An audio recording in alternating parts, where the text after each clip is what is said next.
Hari Om. Geeta Vinod, you can go ahead if you want to chant the Dhyana Shloka. Okay, ma'am. Hari Om. ॐ पार्थाय प्रतिबोधितां भगवता नारायणेन स्वयं व्यासेन ग्रथितां पुराणमुनिना मध्ये महाभारतम् अद्वैतामृतवर्षिणीं भगवतीम् अष्टादशाध्यायिनीम् अम्ब त्वामनुसन्दधामि भगवद्गीते भवद्वेषिणी नमोऽस्तु ते व्यासविशालबुद्धे फुल्लारविन्दायतपत्रनेत्र येन त्वया भारततैलपूर्णः प्रज्वालितो ज्ञानमयः प्रदीपः प्रपन्नपारिजाताय स्तोत्रवेत्रैकपाणये ज्ञानमुद्राय कृष्णाय गीतामृतदुहे नमः। सर्वोपनिषदो गावो दोग्धा गोपालनन्दनः पार्थो वत्स सुधीर्भोक्ता दुग्धं गीतामृतं महत् वसुदेवसुतं देवं कंसचाणूरमर्दनं देवकी परमानन्दं कृष्णं वन्दे जगद्गुरुम् भीष्मद्रोणतटा जयद्रथजला गान्धारनीलोत्पला शल्यग्राहवती कृपेण वहनी कर्णेन वेलाकुला अश्वत्थामविकर्णघोरमकरा दुर्योधनावर्तिनी सोत्तीर्णा खलु पाण्डवैरणनदी कैवर्तकः केशवः पाराशर्यवचः सरोजममलं गीतार्थगन्धोत्कटं नानाख्यानककेसरं हरिकथा सम्बोधनाबोधितं लोके सज्जन षट्पदैरहरहः पेपीयमानं मुदा भूयाद् भारत पङ्कजं कलिमल प्रध्वंसि न श्रेयसे मूकं करोति वाचालं पङ्गुं लङ्घयते गिरिं यत्कृपातमहं वन्दे परमानन्दमाधवम् यं ब्रह्मा वरुणेन्द्र रुद्रमरुतः स्तुन्वन्ति दिव्यैस्तवैः वेदैः साङ्गपदक्रमोपनिषदैः गायन्ति यं सामगाः ध्यानावस्थिततद्गतेन मनसा पश्यन्ति यं योगिनो यस्यान्तं न विदुःसुरासुरगणा देवाय तस्मै नमः। हरि ओम्। Hari Om. We'll just wait a couple of minutes.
We'll chant the Rakshognaha shlokaha.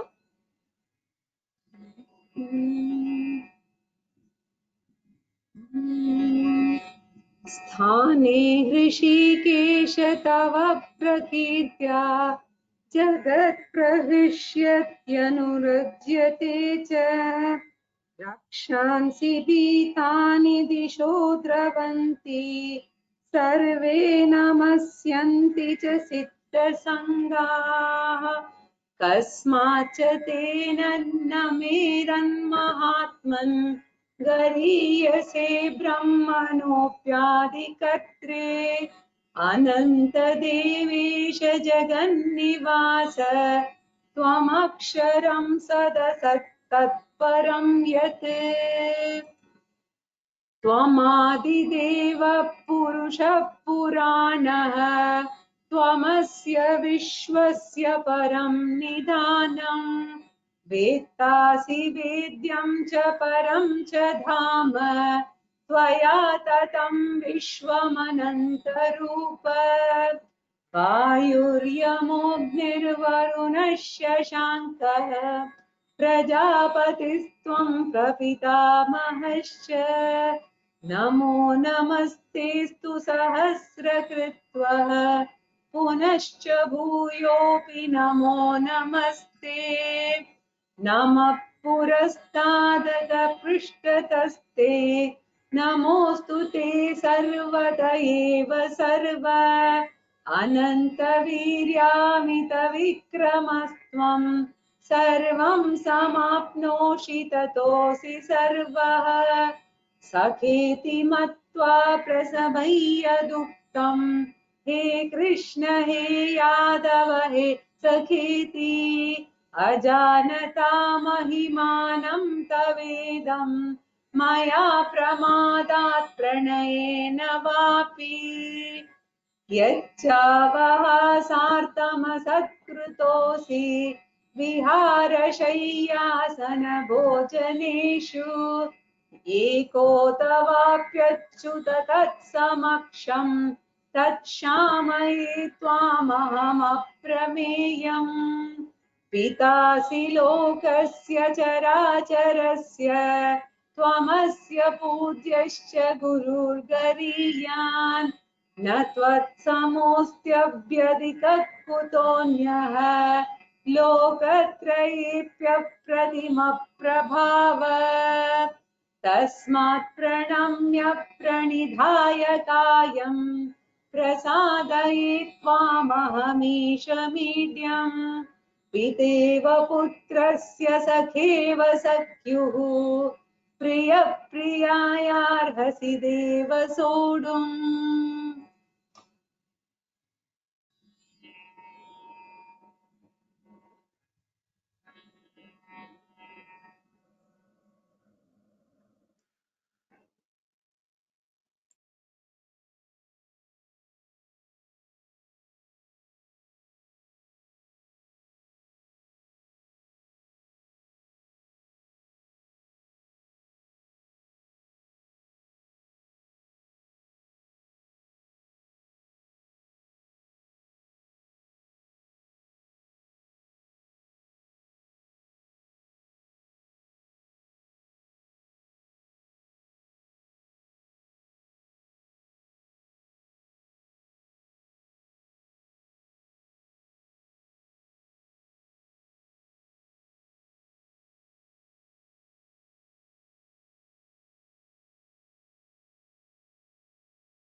सदाशिवसमारम्भाम् शङ्कराचार्यमध्यमाम् अस्मदाचार्यपर्यन्ताम् वन्दे गुरुपरम्पराम्.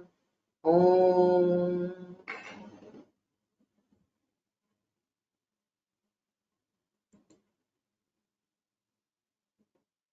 Once again, I'm having some difficulty with the webcam. Let me just check.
परं वरिष्ठं ब्रह्मिष्ठं परमानन्दरूपिणं परमार्थानन्दयतिं सद्गुरुं प्रणतोऽस्म्यहम्.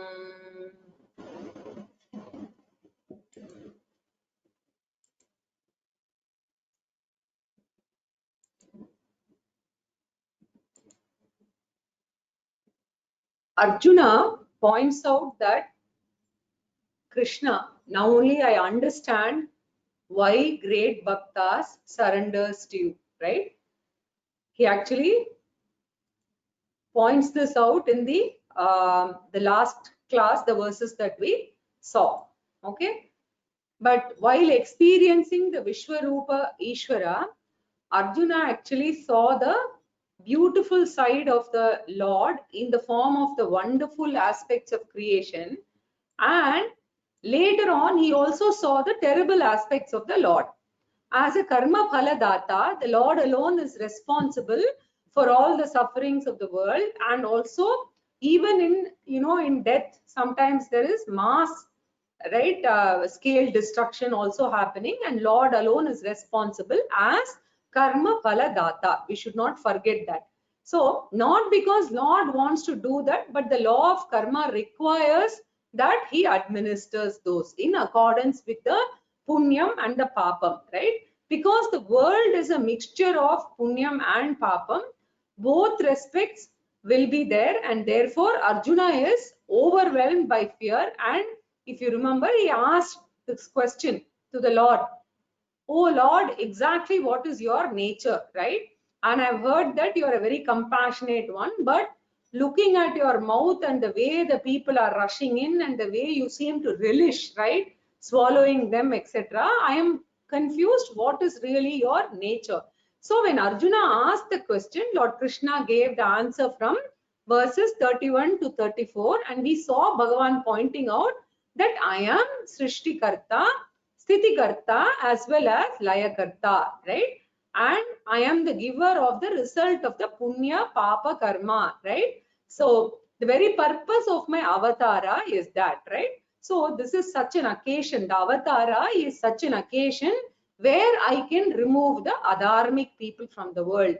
For that, I have to use one instrument or the other. You can choose to be my instrument or you need not. Very important point. But if you are a dharmic person, then you have to be my instrument to get the dharma established. And by this, not only you will be responsible ruler, right? You will also get punyam, right? You will get glory as well as punyam. Therefore, Arjuna, do your duty, right? And the duty here being the instrument in the hands of the Lord, because the duty is dharma and Bhagavan's instrument is dharma, right? Up to this we saw, and then after this, you remember that Sanjaya came and filled up the gap in verse 35. Yatat shrutva vachanam keshavasya kritanjalir vepamana kiriti. namaskritva bhuya evaha krishnam sagadgatam bhita bhita pranamya. Right? Having heard these words of Krishna, the trembling Arjuna saluted and bowing down with great fear, falteringly spoke to Krishna once again with joined palms. So now we are entering the third phase of Arjuna's experience or response with regard to Vishwarupa Darshanam, right? Or Sharanagati. So this is the third phase. Continuing. Arjuna Uvacha Sthane Hrishikesha Tava Prakirtya Sthane Hrishikesha Tava Prakirtya Jagat Prahrishyatyanurajyate cha Jagat Prahrishyatyanurajyate cha Rakshansi Bhitani Disho Dravanti Rakshansi Bhitani Disho Dravanti Sarve Namasyanti cha Siddha Sanghaha Sarve Namasyanti cha Siddha Sanghaha. So this is the first of the Rakshognaha shloka, right? And this is the verse that we chanted just before the class started. Arjuna points out that, hey Krishna, now only I understand why great bhaktas surrendered to you, right? This is what he's saying. Arjuna is telling Krishna. Why? Because bhaktaha, they admire your glory and often do namaskara. And until now, namaskara to the Lord was a mere mechanical expression, because in our culture, our parents take us to the temple, and right from childhood, we do namaskara, waiting for the Naivedyam to come, right? It is more a physical or a mechanical process. The full significance of namaskara and the full significance of surrender, Arjuna says, I never understood until now. As I see the infinitude of the universe and the complexities of the laws of karma and how they are perfectly maintained at the micro level, even when an ant, right, when it eats food and digests, and also at the cosmic level of galaxies and their movements, the more I appreciate the infinitude and complexities of the creation. I have but to admire the intelligence which maintains the law and order, right? Because the world is not chaotic, but it is a ordered, right, cosmos, and therefore there is definitely an invisible intelligence principle. And when I try to understand that, I am not able to fathom. Therefore, I can only do a namaskara. Therefore, he says, hey Rishikesha, O Lord Jagat, the world of devotees, the informed devotees who understand the glory of the Lord, those devotees, prahrishyati, they revel whenever they do namaskaram to you and chant your glories. Even chanting Sahasranama, we ourselves in childhood or even much later when we are rushing to office or cooking or walking around, right? We just chant the Vishnu Sahasranama, right? We don't even try to understand the meaning of the words. Each word is talking about the glory of the Lord. I don't know whether any of you are attending the class by Dr. Jayaraman sir. He's now doing word by word meaning of Vishnu Sahasranamam, and it is such a joy to listen to it, because now after going through Gita classes, you are able to appreciate not only the Saguna Ishvara meaning of some of the names, but some of the names that actually represent the Nirguna Brahmatvam, that also we are able to appreciate. And he teaches very well. He does about 3 verses every week. So if you want, you can even still join, right? So, and it is pre-recorded, you can listen whenever you want. So what happens is, as we go through the Vedantic learnings and we understand and become more and more mature, we learn to admire and appreciate these aspects of Ishvara, right? So I never understood till now, but now I understand, right? So earlier I just wanted to complete the Vishnu Sahasranama and move on, right? So now that it is at a much deeper level, the admiration of the Lord. So now I understand why bhaktas revel. Therefore, Jagat, the world of well-informed devotees, they revel in admiring you. And not only that, Anurajyatecha, They love to do the admiration, the appreciation, the glorification again and again. They are never tired of that because they enjoy. They all enjoy Ishvara, right? And all those adharmic people, right? That is there in the next line. They are frightened of you just as a thief is frightened of the police, right? Rakshansi means the Rakshasaha, the adharmic people, Bhitani, they are frightened because they know they can dodge the local law, right? The local police may not catch them, right? But they cannot get away from the long hands of the Lord, right? They are aware of that. Therefore, Bhitani Rakshansi, frightened Asuras are running here and there, seeing you around, right? While they are running away, Siddha Sangaha Sarve Namasyanti. Siddhaha means all the bhaktas, the great jnanis, they offer namaskara to you because the glory of Vishwarupa is freely available around everywhere, right? So that is the meaning of this verse.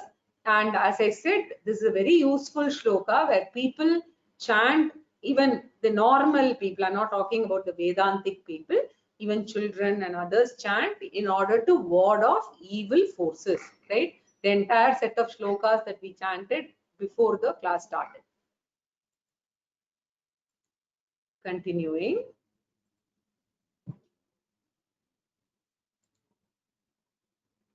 कस्माच्च तेनन्नमेरन्महात्मन् कस्माच्च तेनन्नमेरन्महात्मन् गरीयसे ब्रह्मणोऽप्यादिकर्त्रे गरीयसे ब्रह्मणोऽप्यादिकर्त्रे अनन्तदेवेश जगन्निवास अनन्तदेवेश जगन्निवास त्वमक्षरं सदसत्तत्परं यत् त्वमक्षरं सदसत्तत्परं यत्. So surrendering, devotion, humility, etc. are very natural to those bhaktaha who see the glory of the Lord in every aspect of the creation.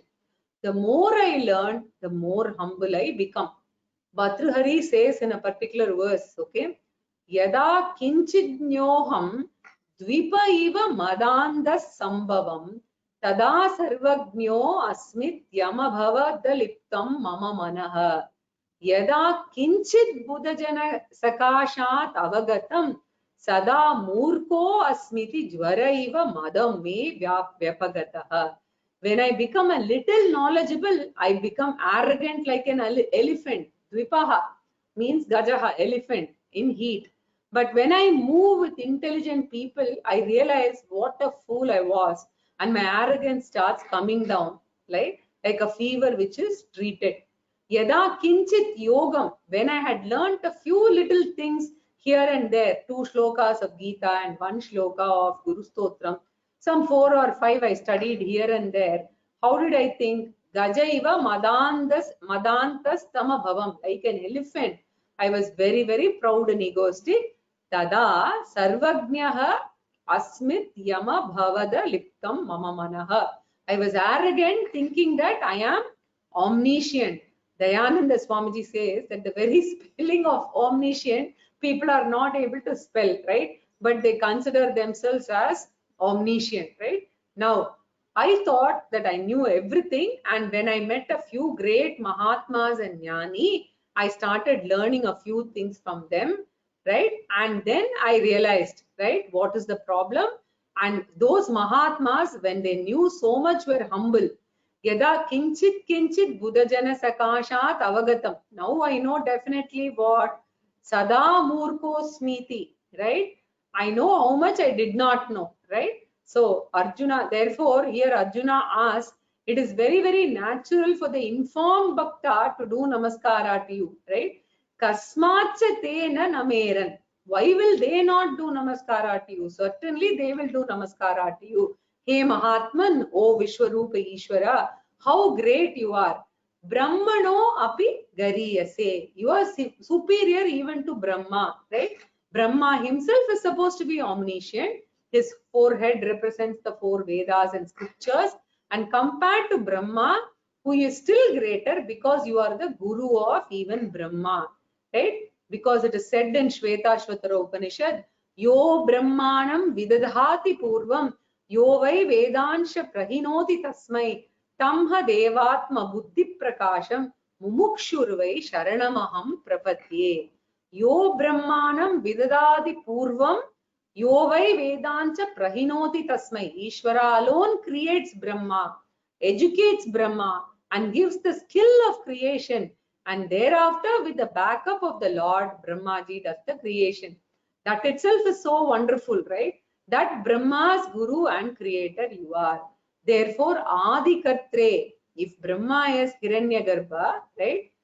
You are Ishvara, the Karanam of even Hiranyagarbha. I don't know how many of you remember, we saw that at the Sukshma Prapancha level, right? The reflected consciousness is Hiranyagarbha, right? And the Karana Prapancha is Ishvara or Antaryami. Those of you who want to revise can go back to the section on Sukshma Shariram of Introduction to Vedanta, or more so, I think you should look at creation, where there's a diagram of Jiva Ishvara Aikyam. There I have talked about Hiranyagarbha and Antaryami in the triangular format. Both sides I've explained. So Hiranyagarbha is the reflected consciousness in the Sukshma Prapancha. And that Hiranyagarbha is referred to here as Brahmaji. And the Karanam of the Hiranyagarbha is Ishvara or Antaryami. Right? Now, Arjuna wants to glorify Lord Krishna and he keeps on praising him, right? Ananta means, O Lord who is limitless. Hey Ananta Devesha, O Lord of all celestials. Jagannivasa, O Lord who is the abode of the entire universe, right? Vishwadaram Gagana Sadrisham, what we say, that is Jagannivasa, means abode, right? And that alone in the Puranas, as we saw some time back, is depicted as Yashoda asking Krishna to open the mouth and Yashoda seeing all the galaxies there, right? So the idea is Bhagavan is the support of the entire universe, the symbolic representation. You are Aksharam, Sat, Asat, Param. In this context, the word Sat means Karya Prapancham, the entire universe, which has emerged after the Srishti or the Big Bang. Therefore, Sat means Karya Prapancham, right? And before the creation, it must have been in the form of Karana Prapancha. So the unmanifest causal form also you are. Asat means Karana Prapancham and Sat means Karyam Api. Both Karyam and Karanam fall within time and space because the Karanam becomes Karyam here, right? So you are the Vyavaharika Prapancha. I'm using all these words assuming that you still remember what we saw in Introduction to Vedanta, right? Vyavaharika Prapancha is the world around us, the visible world that we transact in, right? And there is the absolute reality also, which is beyond Karyam and Karanam, right? Which is beyond time principle, right? So Swamiji often quotes, apparently in Narayaniam, I haven't understood this because I don't know much of Narayaniam.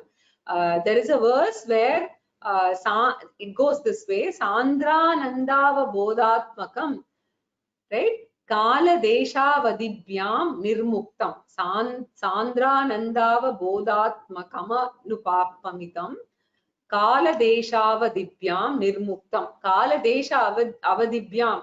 So, oh God, Lord Guruvayurappa, you are beyond time and space, and such a Lord is located in Guruvayur. Right? The second part of the line and the first part of the line, they contradict each other because the first part looks at Nirguna Brahma and the second part looks at Saguna Ishvara. That's all, right? So here also Arjuna is talking about both in the same verse, right? And that means what? Bhagavan has got an absolute nature as well as an empirical nature or Vyavaharika nature. And both of them you are. And if you remember in the 7th chapter, we saw Apara, Prakriti and Para. Therefore, Yat Param, Param Aksharam, that which is absolute beyond time and space, that also Tava Eva you are, right? So that is verse 37. Continuing. Tvamadidev Purusha Puranaha. Tvamadidev Purusha Puranaha. Tvamasya Vishwasya Param Nidhanam. Tvamasya Vishwasya Param Nidhanam.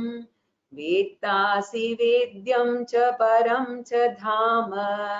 Vettasi Vedyam cha Param cha Dhama. Tvaya tatam vishwamanantarupa. Tvaya tatam vishwamanantarupa. So Arjuna continues with his Vishwarupa Stuti, which is supposed to be a famous Stuti, right?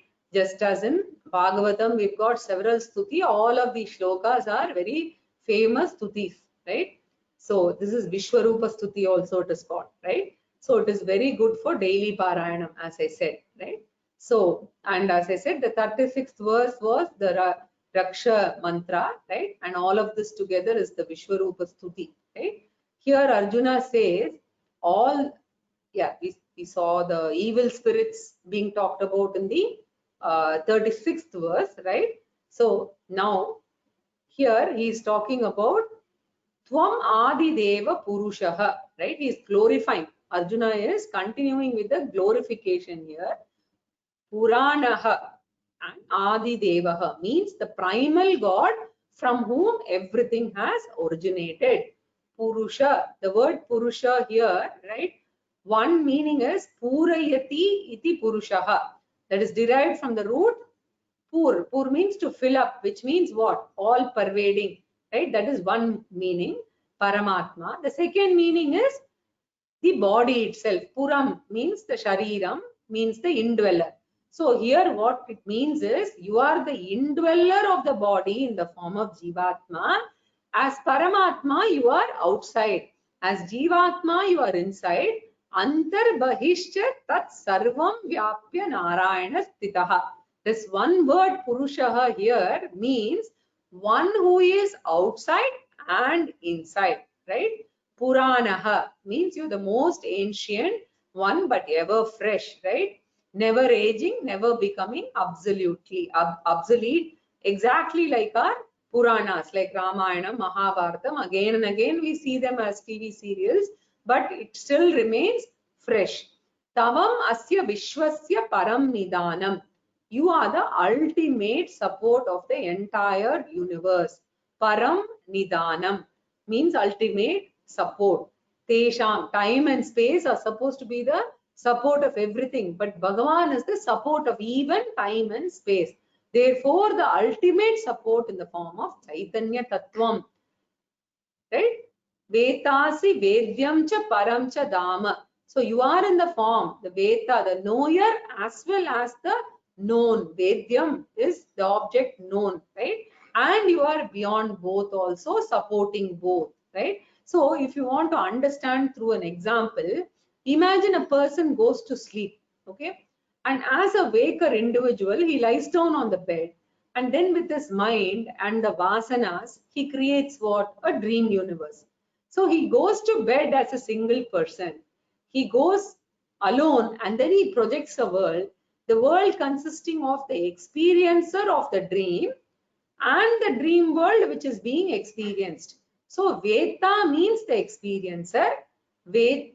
Vedavyam means the experienced. Vedyam means the experience. So both subject Veta and Vedyam, who has created the same waker out of his own mind, he has created the experiencer and the experience. Both of them are not in any way different from the person who is lying down and sleeping. They don't exist independently. If the waker gets up from the dream, both the experiencer as well as the experienced universe both go away, right? So that means what? I myself become the dream observer also. I myself become the dream observed also. Who am I? I am beyond both of them. How do I say I am beyond both of them? After both of them resolve, I continue to be there as a waker, right? So I was the dream object and I was the dreamer, but now as a waker, having woken up, I'm beyond both of them. Similarly, Bhagavan is the super waker, and that super waker Bhagavan alone is divided in the form of the local experiencer and the experienced universe. Both are the super waker Bhagavan only. Therefore, Param Chadama, the great creator, who is the supporter of Veda and Vedya, right? Param Dama means the Adhishtanam. Tvaya Tatam Vishwam Ananta Rupam. The entire universe is pervaded by you. Therefore, all the forms and names belong to you only. Ananta Rupa. There are numerous forms. Just as in the dream, we have so many names and forms, etc. Right? So, in fact, dream world is my own Vishwarupa only. World is Bhagavan's Vishwarupa. This is the best way you can attempt to understand Bhagavan's Vishwarupa, right? This dream example. Continuing. Vayuryamogmirvarunah shashankah Vayuryamogmirvarunah shashankah Prajapatisthvam prapitamahascha Prajapatisthvam prapitamahascha Namo namastestu sahasrakritvah Namo namastestu sahasrakritvah Punascha bhuyopi namo namaste. Punascha bhuyopi namo namaste. Namo namaste. Arjuna is now getting out of control, right? In the previous shloka, he said, Ananta Rupa, all forms are your forms only. That he describes in this shloka by taking a few examples. What are they? Vayuhu. Vayu means wind. Right? So, in fact, you can study the atmosphere, any branch of science, right? You study, the devotion will grow naturally, right? And our earth alone has got the most valuable atmosphere, which is very, very thin compared to the size of the earth. Even though our atmosphere may run to several kilometers, it's only like the skin of an apple. This atmosphere is so important for life to continue. In other planets, we don't see this because this wonderful atmosphere is not there. We do not have life form, right? We never appreciate that atmosphere. We take it for granted. Not only that, we pollute, right? And we continue to pollute, right? We are seeing a lot of bad ill effects due to that, right? Now, people are studying the importance of atmosphere and the importance of keeping it clean and not polluting, right? When we read, we think, right? When we read about all these things, right, the pollution and the atmosphere, then we think about the wonderful Bhagavan who has given us all this, right? So you take anything in creation, right? You read a few things, then immediately you feel the reverence for the Bhagavan himself, right? Even our own skin, it's so difficult to produce that, right? When people have burns, etc., right? These are all glories of Vishwarupa Ishvara. So Arjuna takes a few items here. Vayu, the skin of the earth, Yamaha, right? And then Yama is also very important because he does the cleansing job, right? And that is why every day in the Sandhya Vandanam we pray to Yamaya Dharmarajaya, right? Very important. Yama is also doing an important function. Agnihi, the glory of Agni, right? Agni means the fire principle, right? They say that the discovery of Agni made such a huge difference in the evolution of humanity, right? History of human being, you read again and again, right? Therefore, Agni is very important. Next one is Varunaha. Water is the most fantastic chemical that we have, right? Water principle. And Shashankaha, right? Now, on water, there is so much done about the glories of water and what all. Water is such an important thing which we take for granted, right? We don't even think about it. That is a wonderful creation of the Lord, right? And then Shashankaha, right? Now, Shashankaha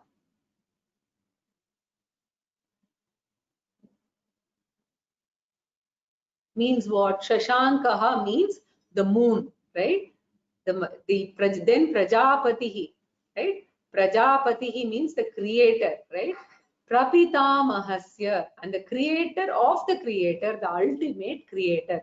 All of them, you alone are, O Lord, and therefore, how many ever namaskaras I do to you, right? He says, Namo namastestu sahasrakritvaha. I have to offer namaskaras thousands of times, and even that is not enough because it will only be in thousands. 1,000 namas are there, right? But only 1,000, right? Punascha bhuya namo namaste api. My namaskarams to you, O Lord, and Lord again and again, right? Very important. So here Arjuna goes on to describe a lot of things here, right? And if a side note here, if you see our scriptures and our religious, practices have actually evolved into what we have. Panchabhuta, we have Pancha temples for the Panchabhuta. We have the Akasha Lingam in Chidambaram, Vayu Lingam in Kalahasti, Agni Lingam in Tiruvannamalai, Jala Lingam in Tiruvanakkaval, and Jambukeshwara Kshetram, and Prithvi Lingam in Kanchipuram, right? So there also we should think Akasha Linga is in Chidambaram. It does not mean Akasha is in Chidambaram. As I said, it is invoked in the famous Chidambaram, right? So Panchabhutas itself is a very Ishvara, right? So that is what is said here. Vayuhu, Yamaha, Agnihi, Varunaha, Shashankaha, Prajapatihi, right? So namaskaras to all of these, right? Continuing. Namah purastadata prishtataste, Namah purastadata prishtataste, Namostu te sarvata eva sarva, Namostu te sarvata eva sarva, Ananta viryamita vikramastvam, Ananta viryamita vikramastvam, Sarvam samapnoshi tatosi sarvah, Sarvam samapnoshi tatosi sarvah. Purastad te namaskaram. To you, O Lord, O Lord, who is in front of me. Prishtataha te namaskaram. To you, who is behind me. And then Arjuna gets tired. He says, on the right side, left side, very difficult to cover everything. So he says, Namostu te sarvataha, right? Eva sarva. Since you are in the form of all, I offer namaskaras to you, who is in all the 10 directions. Dasha dikshuhu. How 10 directions? 4 main directions. 4 then, south, east, northwest, like that. And then 2 for up and down, right? So I offer namaskaram to you, O Sarva. Sarva is addressing the Lord, right? O Lord, who is all, right? Sarvata. And this alone actually they tell in the form of simple stories that a great Mahatma was going as a parivrajaka. He was traveling, and in front of a temple, he was resting. And then the priest who completed the puja came out and saw this Mahatma lying down, resting with his legs spread towards the deity of the temple's front door. So therefore, the priest wondered what kind of a Mahatma Swamiji he is. Should he not know that one should not stretch the legs in that direction of the Lord? And therefore, he called the Mahatma and said, don't stretch the legs towards the Lord. And that Mahatma said, okay. And then you yourself turn my leg in any direction where the Lord is not there. The Mahatma told this person, right?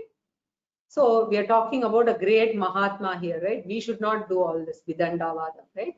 So when the priest was turning the feet, he realized that wherever he turned, the Murti of the temple also was appearing there. So he turned this side, the Murti appeared there. He turned that side, the Murti appeared here, that side, right? So he quietly did Namaskara to the Mahatma and went away. Therefore, these are all stories for beginners who think God is in the temple and that he's facing north, and you should not face south, etc. Right? Once you begin to understand God is everywhere, facing all directions, therefore, right, Arjuna says, Namaha te astu, and Ananta Viryamati Vikramastvam. Ananta Viryaha means you are the Lord of infinite power, because of which even galaxies are continuously in motion. Right? From where do they get such power?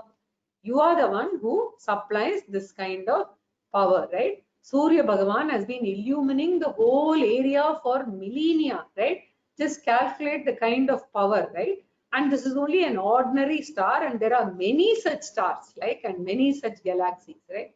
So he says, Ananta Viryaha, O Lord, this limitless power and Amita Vikramaha of infinite courage, right? Infinite Parakramaha, right? Sarvam Samapnoshi, as the cause of the universe, you pervade the entire universe, and in fact, you don't pervade the entire universe, you are the entire universe, right? First we say gold pervades all ornaments because gold is cause, ornaments are effects, and therefore gold pervades all ornaments. But next we say that gold does not pervade the ornament.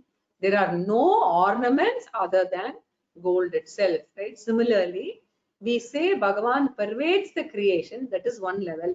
And in the next level, there is no question of Bhagavan pervading the creation. Bhagavan himself appears in the form of the creation. Continuing. Sakhiti matva prasabhaya duktam. Sakhiti matva prasabhaya duktam. He Krishna, he Yadava, he Sakhiti. He Krishna, he Yadava, he Sakhiti.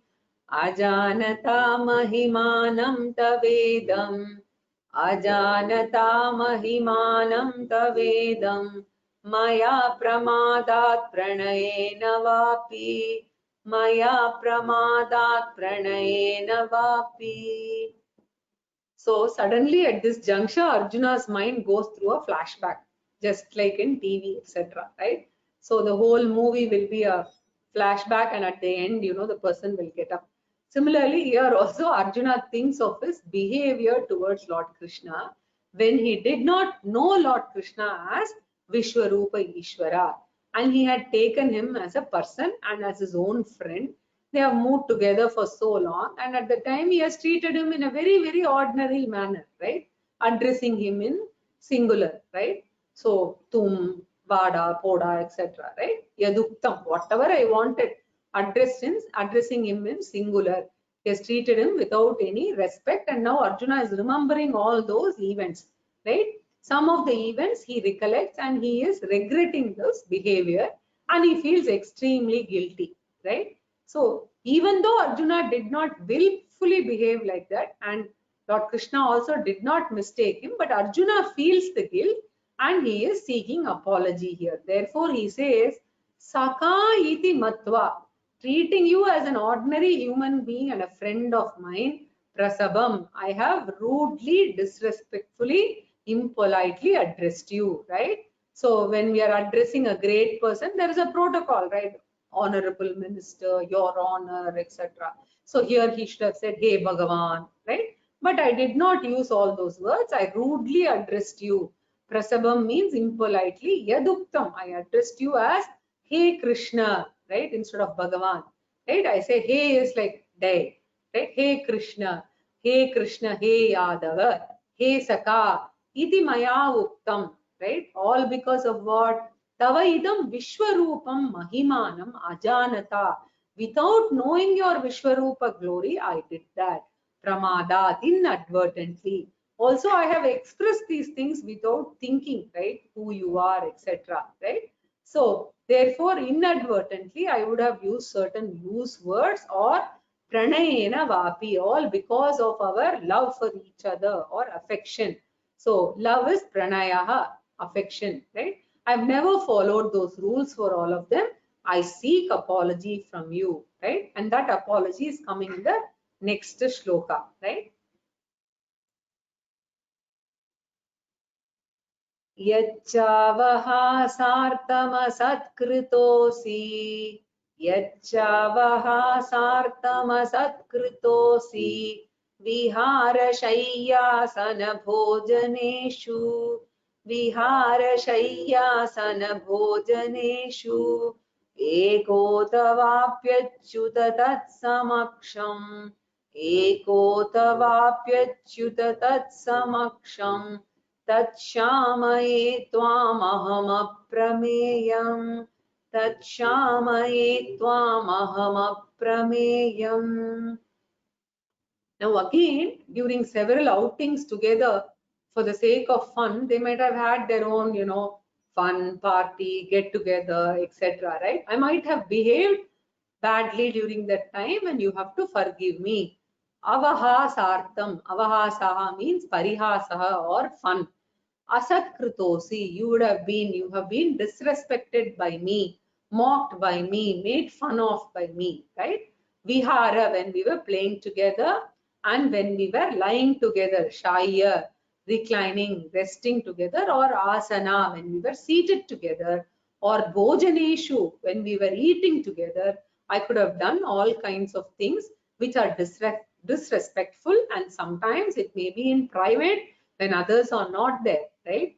Sometimes it could have been when other people were there also. So ekaha ataha tat samaksham, and we will remember all those things now, right? He remembers, and because Arjuna has suddenly discovered Lord Krishna's glory, therefore he remembers. And this sometimes happens even to people, like somebody close to us dies, then we realize, what all we did to that person, and sometimes we feel guilty also, right? Therefore Arjuna feels deeply guilty for all of them. Tat shamaye, I seek forgiveness, right, for all those misbehaviors. Tvam tat shamaye aprameyam. The Lord who is matchless, aprameyam, means one who is matchless, who is unique in his nature. Please forgive me. I seek forgiveness from you, right? Continuing. Pitasi lokasya characharasya. Pitasi lokasya characharasya. Tvamasya pudyascha gururgariyan. Tvamasya pudyascha gururgariyan. Na tatsamostyabhyadika kutonyah. Na tatsamostyabhyadika kutonyah. लोकत्रयेऽप्यप्रतिमप्रभाव लोकत्रयेऽप्यप्रतिमप्रभाव. In fact, while talking about the history of great Tamil saints, they tell a story. It can be remembered in this context, right? I'm just narrating a story that Swamiji has narrated, right? There was a great Shiva Bhakta, Tamil saint by name Tirunavukkarasar, and he was so great that everyone respected him, right? And there was one great rich man by name Apputhi Adigal, and he was a great devotee of Lord Shiva, and also he was a great devotee of the devotees, right? Because worshipping devotee is considered to be a great punya karma. He has heard, this Apputhi Adigal has heard about the glory of Tirunavukkarasar, but he has not seen him. But even without seeing him, he had such a respect that he was doing several charitable acts like Annadanam and rest houses, etc. Everything he names after Tirunavukkarasar because he loved him. And it seems by chance Tirunavukkarasar happened to pass through that area, and he came to know that there is a great Bhakta, right? So he's got a great regard for him because he has done all these things, and therefore he wanted to meet him. His own admirer, he wanted to meet Apputhi Adigal, right? And that Apputhi Adigal came to know that a great Shiva Bhakta is coming to that place, but he does not know that it is Tirunavukkarasar that's coming. So when they meet, and when Tirunavukkarasar asks the question, why this name is used in all the places, that person says he glorifies Tirunavukkarasar and that he is a great person and all. This person, Tirunavukkarasar, was great, but being not such a glorious person as he is, basically he's so humble, right? And therefore he says, yes, Tirunavukkarasar is a Bhakta, all right, but he is not such a glorious person as you think. Who said, right? So Tirunavukkarasar talked about himself without identifying that I am the one, right? He said, he's a Bhakta, all right, but he's not as great as you think. The moment he heard that, this Apputhi Adigal became so angry and upset that he started shouting at this person, right? And after some time, Tirunavukkarasar himself or somebody else told him that this person is Tirunavukarasar. Now imagine the mind of Abhuti Adigal. He has done everything in the name of Tirunavukarasar out of devotion. For some time he scolded the very same person, and after discovering that this is the person, imagine what will be the feeling, right? So I've told so many things, sorry, please excuse me, please excuse me. That is what he would say, right? So this story is worth remembering to understand Arjuna's feelings, right? Now in the previous shloka, he said Aprameyam Bhagavan. Bhagavan is matchless. That means there is no one who is equal to or superior to Bhagavan. In the second line, Tvat Samosti, there is no one equal to you, right? Abhyadiko Kuto Anyaha. When there is no one equal to Bhagavan, where is the question of somebody being superior? No chance at all. It is not possible. And why it is so, he gives the reason. Asya characharasya lokasya pitasi. You are the unique father, right? The generator, the creator of the entire universe. Asya lokasya. What type of loka? Chara acharasya. Both the moving and non-moving universe. You are the father, right? So what is the difference between the local fathers and Bhagavan the Father? In what way Bhagavan the Father is unique? Very easy, right? To understand the difference. All the local fathers are not only fathers, but they themselves have a father. So they are the sons of somebody else. Therefore, no local father is an absolute father.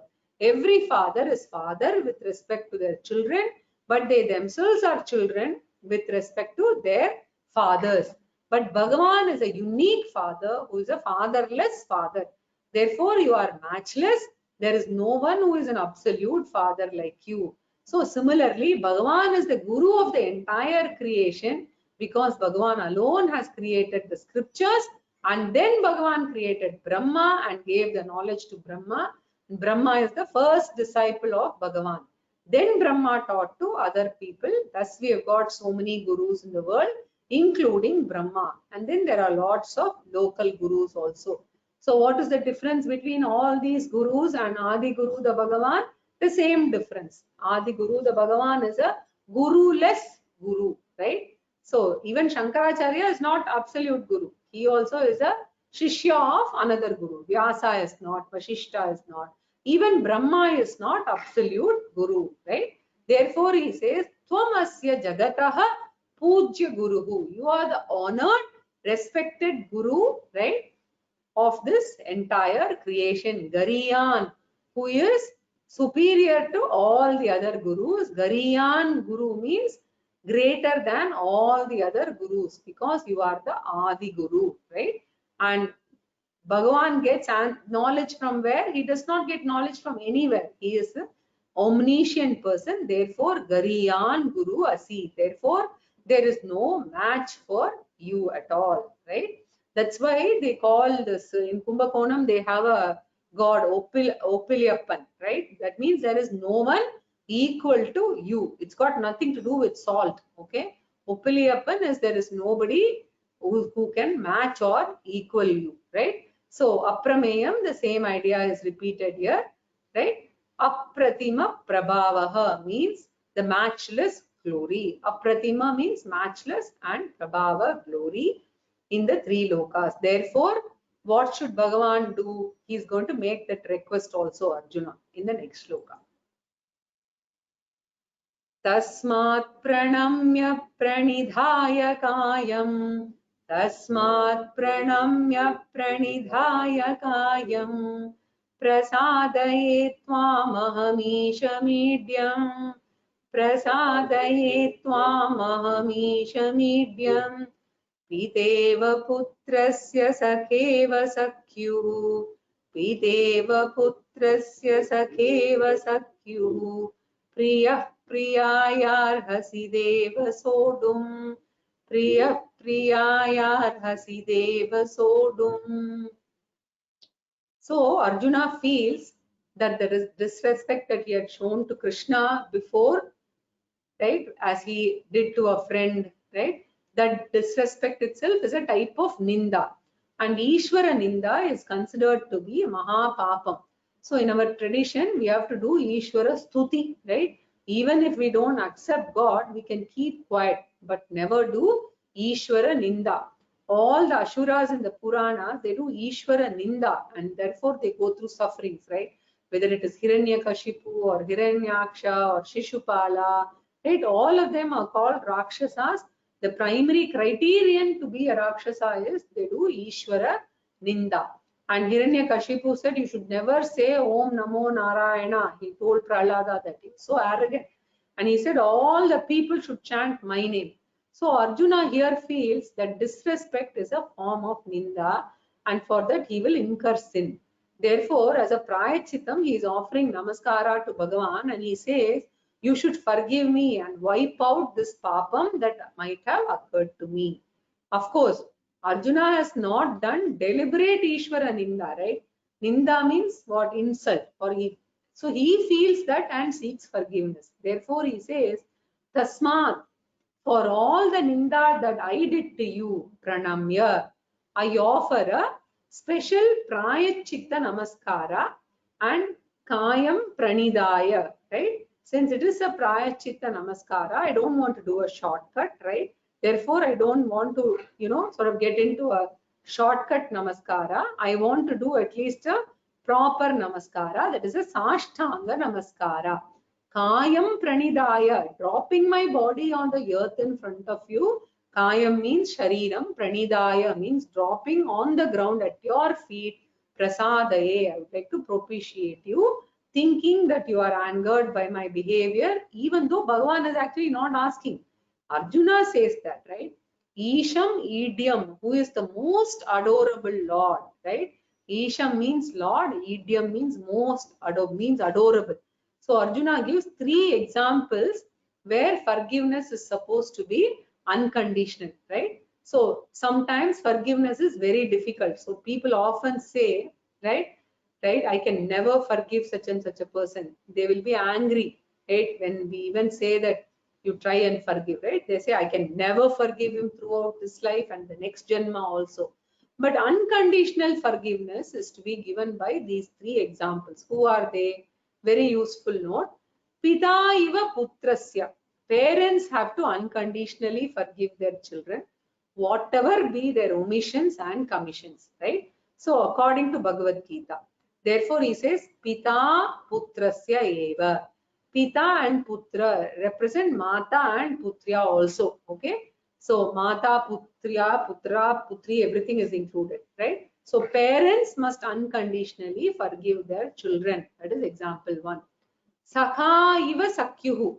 You can understand, just as close, bosom, intimate friends forgive each other and retain their friendship, right? Third one is the spouses. Priyaha priyayarha. The husband forgiving the wife and the wife forgiving the husband, right? And that is why in our marriage culture itself, we have, as they take the vows, that they must be together forever, right? And forgiveness was considered to be unconditional, and therefore whatever be the difficulty, they adjusted and lived together, right? So now of course the situations are changing, right? So they are supposed to be dear to each other and capable of forgiving. Even Guru Shishya is not mentioned here, see, in the examples, right? So Priya Priyaha, right? So Arjuna says, oh Lord, like that you should also unconditionally forgive me. Then Arjuna, who is going to make the following request after forgiveness, right? He is going to make another request. Deva Sodum Arhasi, means you should accept whatever I have done. You should put up with me, right? That's what Arjuna tells Krishna here in this shloka. Continuing. Adrishtapurvam hrishitosmi drishtva. Adrishtapurvam hrishitosmi drishtva. Bhayena cha pravyatitam mano me. Bhayena cha pravyatitam mano me. Tadeva me darshaya deva rupam. Tadeva me darshaya deva rupam. Prasida Devesha Jagannivasa. Prasida Devesha Jagannivasa. Now, if you remember the beginning of the 11th chapter, Okay, we saw that Arjuna himself makes a request to Lord Krishna that I should be able to experience the Vishwarupa Ishvara. He said, I do not know it requires qualification.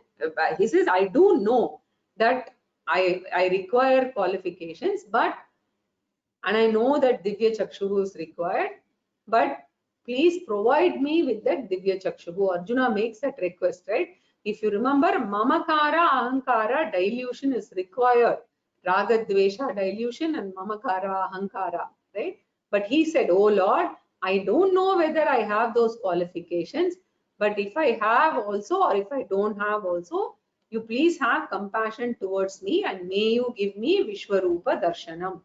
Thus, Vishwarupa Darshanam is Arjuna's own request, and then Bhagavan tells, though you are not qualified, I am going to give you a special temporary qualification, which is Divya Chakshuhu. So after that, Arjuna experiences and went through the 3 stages of emotions. So what are the 3? The first one was Vismayaha or wonderment. The second one was Bhayam or fear, right? And then the third one, which we just saw today, is Sharanagati or Bhaktihi. So Vismaya, Bhaya and Bhakti. Even though Arjuna went through all these emotional stages, do you know which is the most powerful one? Bhayam, Vismayam or Bhakti. Because Arjuna was not naturally mature for his Divya Chakshuhu and it is a borrowed one, Bhayam was the predominant emotion because in his subconscious mind, powerful Raga Dvesha are there in spite of Divya Chakshuhu, right? He also saw his own near and dear ones, Bhishma, Drona and others, entering the mouth, and therefore Arjuna's predominant emotion was Bhayam. Therefore he says, Vishwarupa is wonderful, but please withdraw. I don't think my mind is ready enough to see the cosmic good as well as the cosmic evils.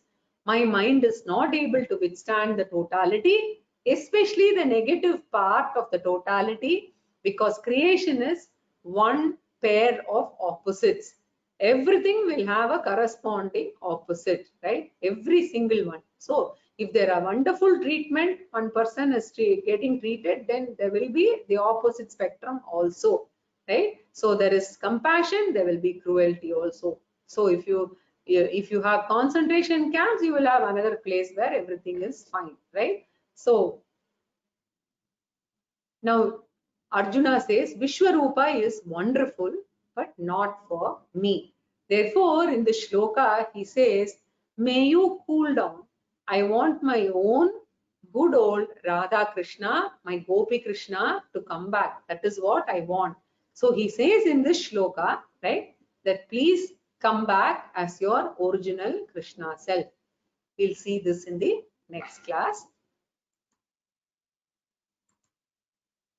पूर्णमदः पूर्णमिदं पूर्णात् पूर्णमुदच्यते पूर्णस्य पूर्णमादाय पूर्णमेवावशिष्यते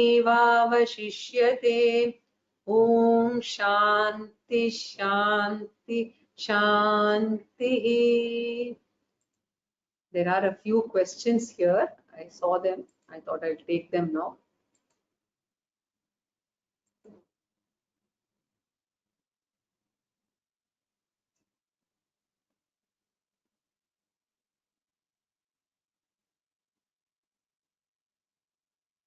Yeah. So somebody has, there's a question here on, there are so many layoffs and at this time I'm finding it very difficult to accept the teaching. See, this Vedanta itself is a very gradual progress.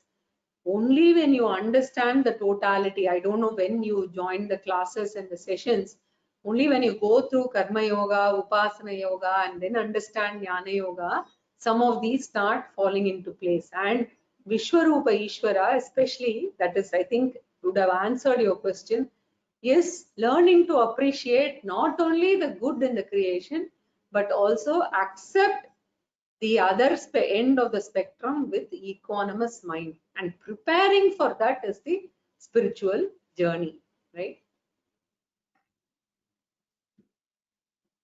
Okay. So somebody has said my video was frozen. I don't know what happened. I hope it got all right afterwards. Karpagam. Okay. I missed the early bit of the class. Can you just mention the chapter 10 prayers that we need to chant? It's the chapter 11 prayers from verses 36 to 44. In fact, in today's class itself, just before the class started, you would get the recording so you can listen to it and chant that. And the verses have also been put up on the site. Oh, you want the Bhartrihari shloka. Okay, I'll put this in. This is actually part of the Samskrita Bharati course also that I thought many of you might know. I will definitely put this in. It's in the Kovida portions. I'll put this in, not a problem. Any other questions people want to ask, you can raise your hand.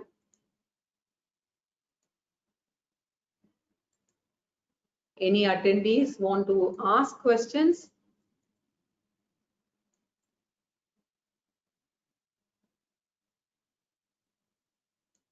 There is another question here.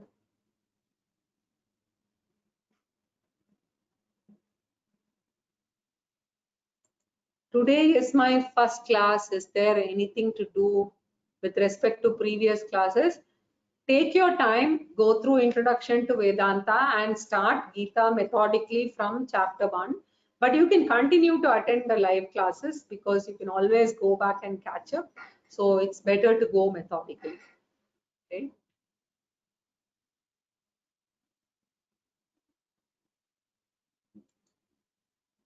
I don't think there are any. Just see this. Okay. I think nobody wants to speak up today. Okay.